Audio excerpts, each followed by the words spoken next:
Students, today we'll see about the concepts of borrowed funds. In the previous video we have seen the own funds. Now we'll see the different sources and the concept of borrowed funds. So number one is debenture and bonds. Debenture are an important instrument for raising long-term debt capital, and the company can raise funds through issue of debentures which bear a fixed rate of interest. The debenture issued by a company is an acknowledgement that the company has borrowed a certain amount of money which it promises to repay at a future date. Debenture holders are therefore termed as creditors of the company. So what it means here is debenture is just a written document that the company is obtaining or borrowing some amount from certain person at a fixed rate of interest, and that amount will be repaid after a certain period of time, which may be 3 years, 5 years, 10 years, 15 years, 20 years, whatever. The company needs to pay a fixed amount of interest on that, and that interest payment is non-negotiable. It must be paid. Even if the company doesn't have profit, even if the company has suffered losses, in that case also the company needs to pay the interest timely on the debentures. The debenture holders are termed as creditors of the company or the lenders in the company. Like the equity shareholders are the owners of the company, but the debenture holders are termed as the creditors or lenders in the company. They don't have any control in the management of the company. They don't have any voting rights in any of the meetings of the company. They just will get the interest and the repayment of their amount after a certain period of time that is fixed while issuing the debentures. So this was the concept of debentures. I hope you have got it. And the rate of interest in debentures is fixed. That will be paid by the company at any cost. Now let us see the differences between shares and debentures.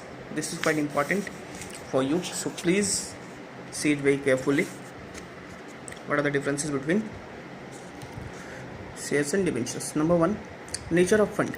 Shares are considered as the owner's fund or part of the owner's capital.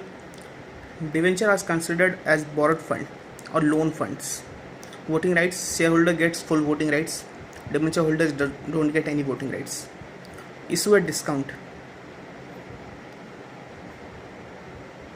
Restrictions on issue of shares at discount. The issue of shares on discount is restricted maximum to the 10% of the nominal value. If the company wants to issue shares at a discounted rate, the company can issue only up to the rate of 10% discount. But there is no such restriction on the issue of debentures at discount. Next is security. No assets of the company are mortgaged in case of shares. If the company doesn't pay the equity shares holders the amount back in some certain case, then the shareholders cannot bring a litigation or cannot file a case against the company. Neither the shareholders can compel the company to sell the assets and pay off the amount due to the shareholders. But generally debentures are secured and they have the company's assets mortgaged against the funds that they have provided to the company, and the company needs to pay the amount back to the debenture holders after a certain period of time.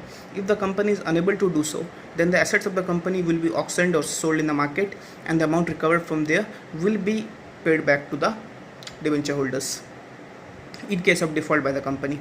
Status of holders. Shareholders are the owners of the company, while debenture holders are the creditors or the lenders of the company. Risk to holders. In case of shares, complete risk is borne by the shareholders. Debenture holders bear very minimum amount of risk or almost no risk. Next is priority of refund. Principal amount of the shares is to be repayable after the debenture holders. In case of winding up of the company, in case the company is going into liquidation or the company is shutting down, in that case first payment will be made to the debenture holders and then only to the shareholders if the amount is remaining. Next is name of return. The return that the shareholders get is called dividend. The part of profit whatever is given to the shareholders every year is the dividend, and debenture holders get interest from the company. Next is effect on borrowing capacity. Issue of equity shares increases the borrowing capacity of the company, and issue of debentures reduces the borrowing capacity of the company. Since issue of equity shares bring more owners fund to the company, the owner's capital increases. As the owner's capital increases, the credit standing of the company increases in the market, so the company can get more amount of borrowings from there. after the issue of shares. But after the issue of debentures, since it is already a part of borrowed capital, then the company is not in a position to borrow more amount of capital from the market if it has already issued debentures.